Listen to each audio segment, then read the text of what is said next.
안녕하세요. 다정한 남걱정 다락방TV입니다. 오늘도 저의 다락을 찾아주셔서 감사드리고요.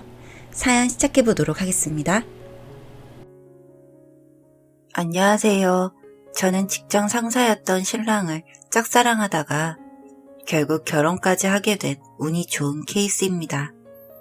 사람들은 저에게 제가 좋아하는 사람이 저를 좋아하는 기적 같은 일이 일어났으니 복받았다는 말을 많이 했지만 사실 저를 만나서 복을 받은 건 저의 신랑이 아닐까 해요.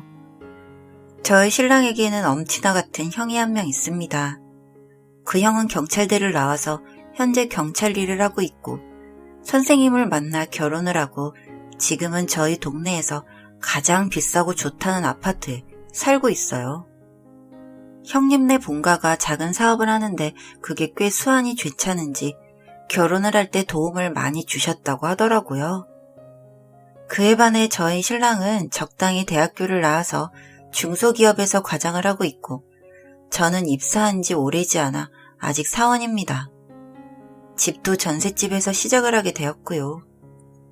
처음 제가 인사를 드리러 갔을 때부터 시댁의 분위기는 어쩐지 시원치 않았습니다. 시댁에 처음 인사를 드리러 가는 거라 귀하다는 송이버섯과 소고기까지 사서 인사를 갔는데 시큰둥하셨고 제가 뒤돌아서 나올 때는 시어머니가 형님에게 소곤거리면서 주말에 소고기 먹게 살짝 건너와 그렇게 말씀을 하시더라고요. 나 참, 제가 신랑이랑 그냥 사귀는 사이도 아니었고 결혼을 결심하려고 인사를 드리러 간 자리인데 어쩐지 문전박대한다는 느낌이 들었습니다. 그걸 참고도 결혼을 결심한 이유는 주눅 들어있는 신랑의 꼴이 보기 답답했기 때문입니다. 제가 좋아하는 사람이 그렇게 기죽어 있는 모습, 저는 보고 싶지 않았고 예단이니 예물이니 그런 문제로 머리가 아프긴 했지만 저희는 결혼을 했습니다. 그리고 돌아온 첫 명절에 저는 며느리로서 도리를 다하기 위해 명절 전날 형님께 전화를 했습니다. 형님, 내일 몇 시쯤 오세요? 나 내일 안 가는데? 아, 무슨 일 있으세요? 동서, 나는 원래 제사 같은 거 안 해. 집에서도 안 하는 음식을 왜 해? 그래도 집안 제사인데. 아휴, 동서가 뭘 모른다 정말. 어머님은 가서 음식하는 것보다 용돈 찔러드리는 것도 좋아해. 근데 통은 또 커서 많이 찔러줘야 좋아하더라고. 동서도 여윳돈 있으면 어머니께 용돈 좀 챙겨줘. 그럼 그런 거 안 해도 되는데. 뭐 형편 안 되면 말고. 그렇게 말하고 전화를 또 끊어버렸고 형님은 명절 당일날 어머님께 웃으면서 고생 많으셨다며 봉투를 내밀고는 제가 열심히 준비한 음식에 밥만 먹고 본가로 갔습니다. 그 모습이 기분이 안 좋긴 했지만 저희가 따로 돈을 챙겨드린 건 아니라서 자리에서 일어나 친정집에 갈 준비를 하고 있었습니다. 예, 둘째야, 어디 가니? 이제 식사도 다 하신 것 같고 저희 집으로 가보려고요. 아우, 진짜 요즘 애들은 상식이 없다니까. 내가 가라고 했니? 니네 집 어차피 여기서 가깝잖아. 좀 더 이따가 가렴. 곧 인천이모 오신다는구나. 저희는 그렇게 나오지도 못했습니다. 신랑이요? 신랑은 남자 어른들에게 둘러싸여서 남자가 돈이 있어야 한다. 지금은 이미 늦었지만 자식을 낳으면 꼭 공부를 시켜서 아주버님처럼 번듯한 직장을 가져야 한다. 그런 비교 섞인 말을 듣고 있었고 그 모습을 보고 있으니 차라리 설거지를 하고 있는 제가 나은 것 같았습니다. 그렇게 저는 이모님들이 오실 동안에 비어있는 아주버님 방에서 잠시 쉬게 되었는데 앨범이 있어서 저도 모르게 살짝 보게 되었어요. 한참을 엎드려서 시댁 식구들 사진을 보고 있는데 맨 뒤쪽에 편지가 한 장 있더군요. 그 내용은 대략 아이를 버리고 갈 수밖에 없는 상황에 대한 설명과 사과 같은 것이었습니다. 다른 집에서 가정부로 일을 하고 있는데 그 집 사장님에게 성폭행을 당했고 어쩔 수 없이 아이를 버릴 수밖에 없었다는 내용이요. 돈을 벌어야 다른 형제들을 건사할 수 있어 미안하다는 그런 내용이었습니다. 그리고 마지막에 적혀있는 아이의 이름은 김혁수. 신랑의 이름도 아주버님의 이름도 아닌 그 이름을 보고 이 편지는 누구의 것인지 모르겠더라고요. 그래서 며칠 뒤 신랑에게 이야기를 하다가 김혁수라는 사람을 아냐고 물으니 어릴 때 부모님이 종종 혁수라고 부른 적이 있다고 했습니다.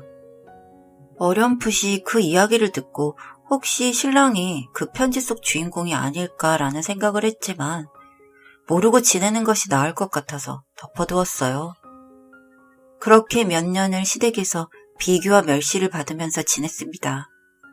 시부모님이야 본인 친아들이 아니니 그럴 수 있다고 생각을 하긴 했지만 형님네 부부가 올 때마다 돈 자랑에 비교해 그리고 툭하면 이래서 사람이 돈이 있어야 돼 그런 말을 했습니다. 그러다가 결정적으로 제가 형님네를 싫어하게 된 계기가 있는데 형님네 집에 놀러를 갔다가 두 사람이 대화하는 이야기를 들어버렸습니다. 당신 집에 재산도 얼마 없으니 뭐라고 하지는 않았는데 유언장이라도 미리 받아둬야 하는 거 아니야? 아직 우리 부모님 건강하시고 예전부터 유산은 나한테 준다고 했으니 걱정 안 해도 돼. 그래도 나는 영 찝찝해. 본인 자식도 아닌 애한테 나눠주겠어? 쟤는 그냥 부모님 용돈 가져다주는 노 같은 거야. 그건 그래. 벌이도 얼마 안 되면서 월 100만 원씩 용돈은 어떻게 드리는 거래? 그러니까 우리는 신경 쓸 것도 없어. 그 이야기를 듣고 신랑이 이 집에 붙어있는 게 싫어서 폭로를 해버렸어요. 그렇게 폭로를 하고 며칠을 신랑은 멍한 사람처럼 지냈고 울면서 그동안 본인이 차별을 겪으며 살아온 이야기를 했습니다. 그리고 부모님이라고 믿고 살았는 세월이 있는데 한순간 친모부가 아니었다고 생각을 하니 많이 허망해해서 경찰에 지문 등록을 해두고 2년 정도 되는 시간이 흘렀습니다. 그 시간 동안 저희는 작은 테이크아웃 카페를 운영하게 되었고 그러다가 신랑의 친모와 연락이 닿았고 친모는 한 걸음에 서울까지 왔어요. 친모는 그 일이 있고 몇 년 뒤 가정부 일을 하던 사장님의 죽음으로 제법 큰 퇴직금과 위로금을 받게 되었고 그걸로 투자를 해서 지금은 제법 먹고 살만하다고 들었어요. 그러면서 하시는 말이 서울로 이사를 오고 싶다고 했습니다. 신랑의 친형제들도 신랑의 소식을 듣고 있었는지 한 걸음에 서울로 찾아왔고 저희는 한참을 서로의 근황을 이야기했어요. 그러다 각자 사업을 하고 있던 형제들과 친모의 도움으로 가게도 확장을 하고 또 몇 년이라는 시간이 흘렀습니다. 그날은 신랑의 친모의 생일이라 형제들이 서울로 올라왔고 그래서 저희 카페에서 사람이 다 모일 때까지 앉아서 기다리고 있었습니다. 저는 어차피 할 일도 없고 해서 카페에서 손님들 뒷정리를 하고 있었는데 뒤에서 저를 아는 척하는 목소리가 들리더라고요. 어머, 동서 여기서 뭐해? 주말에 카페 알바라도 하는 거야? 뒤를 돌아보니 여전히 재수없게 생긴 형님네 부부와 시어머니가 함께 있었습니다. 시어머님은 절 보더니 연락도 없이 사라져서 복권이라도 당첨돼서 도망간 줄 알았더니 꼬라지가 여전하구나. 저는 가게에서 언쟁을 높이고 싶지 않아서 무시를 하고 있었는데 형님이 제 곁으로 와서 쿡쿡 찌르면서 말하더라고요. 분수에 맞게 이렇게 찌그러져서 살고 있으라고. 그러면서 시어머님은 주문을 하러 가셨고 저도 뒤돌아가려는 찰나 그 여자가 제가 보는 앞에서 물을 바닥에 뿌렸습니다. 손이 미끄러졌네. 여기 좀 닦아. 제가 화가 나서 한 소리 하려는 찰나 뒤에서 신랑의 누나의 목소리가 들렸습니다. 저기 알바, 여기 손님이 물을 쏟았대요. 좀 닦아줘요. 라고 말하며 자연스럽게 제 뒤에 와서 말했습니다. 재수, 여기서 뭐해? 내가 사장은 이런 일 하면 안 된다고 했잖아. 자리로 가자. 곧 엄마 오시겠다. 그 말을 들은 형님이 사장? 진짜 로또라도 됐나 보네. 진짜 너나 네 신랑이나 재수없어. 그 말을 듣고 멀리서 걸어오고 있던 신랑의 친모가 머리채를 부여잡았습니다. 그 모습을 본 아주버님도 어머님을 떼놓으려고 밀쳐버렸고 저희 쪽으로 걸어오고 있던 친누나의 남편도 달려왔습니다. 이게 뭐 하는 짓입니까? 벼락 같은 소리에 멈칫하고 주변을 둘러보니 다 저희들을 보고 있더군요. 당황하고 있을 때 갑자기 사장님 하는 소리가 들렸어요. 형님이 시매부에게 당황하며 사장님이라고 말을 했고 잠시 누구인지 생각을 하더니 시매부도 곧 인사를 나누고 저희는 자리로 돌아왔습니다. 알고 보니 이번에 형님네 부모님께서 하는 사업에 큰 투자자라고 했습니다. 그러니까 시매부님의 갑의 자리에 있는 거죠. 작게 투자 회사를 하신다고 들었는데 그 규모가 작은 회사는 아니었나 봐요. 짧은 인사 한 번으로 형님과 시어머니는 안절부절하고 있었습니다. 그리고 며칠 뒤 장문의 사과 문자가 왔어요. 미안했었다고. 정작 본인들이 괴롭힌 건 신랑인데 말이죠. 그리고 얼마 뒤 시매부님은 투자를 철회했고 그 영향으로 형님 부모님 댁가 회사가 많이 안 좋아지게 되었고 이 일로 형님과 아주버님은 자주 다투신 것 같았습니다. 그리고 결국 이혼까지 했다더라고요.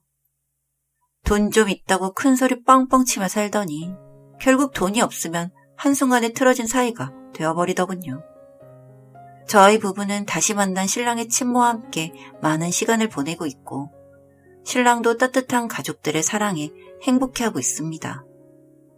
앞으로도 저희 부부에게 좋은 나날들만 가득했으면 좋겠어요. 다정한 남걱정 다락방TV였습니다.